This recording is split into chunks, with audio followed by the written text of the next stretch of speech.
Welcome to week 5. This week's theme is decision making. This week's activities of bulldog, triangle passing, and 4 against 4 with 4 goals all support our theme of decision making. Today's warm-up activity is bulldog. In this game, we set up the field with goals at each end, like in a regular soccer field. The players line up on the sidelines or touch line. As a designated player or coach is the bulldog. When the bulldog says go, the players attempt to dribble their ball across the field. The bulldog attempts to steal the player's ball and score a goal.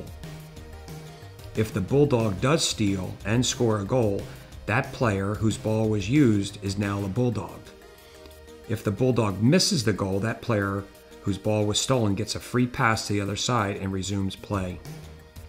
We play this game until all players are bulldogs and the last person to have their ball stolen is the winner. Typically, children will want to play this game 2 or 3 times. We're repeating this activity because children love this game, and the more we get to play it, the better they get at it and the happier they are to be returning to a game that they really enjoy.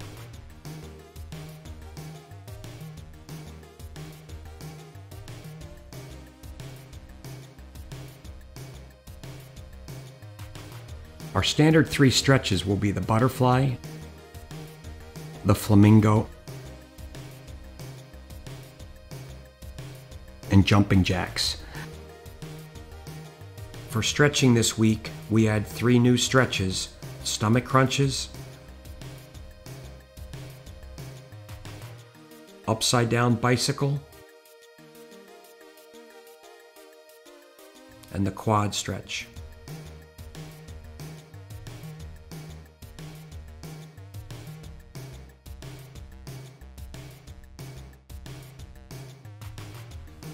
This week's soccer activity is triangle passing.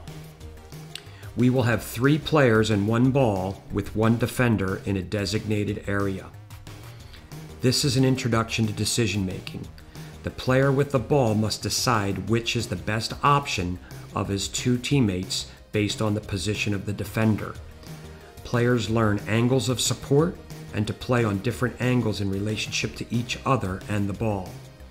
We can start out with the defender being slightly passive and increase the defender's ability to defend as we progress the exercise. This is a great activity because it's an initial step into the decision-making factor for young children. The choices are limited, so it's not that complicated for them to begin to build a solid decision-making foundation.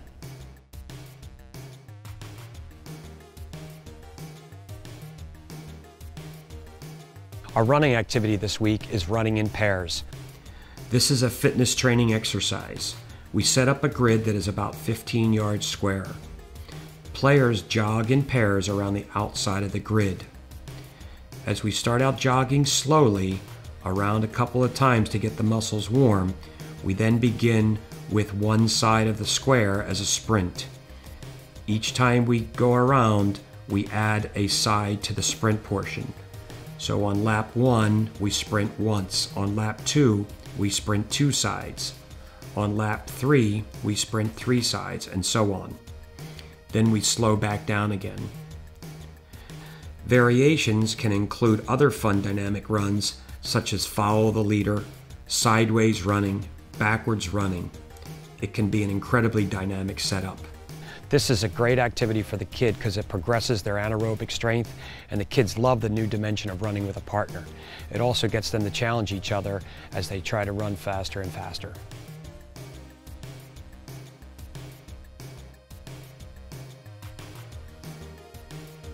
Our final activity of the week is 4v4 with 4 goals. We finish week 5 with a game of 4 against 4, but we will have 4 goals.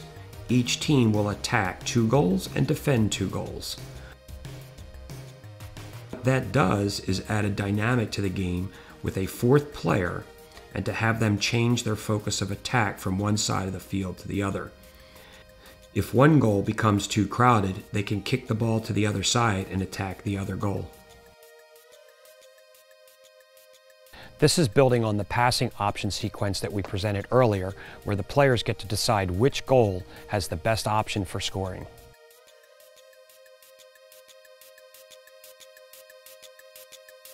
you.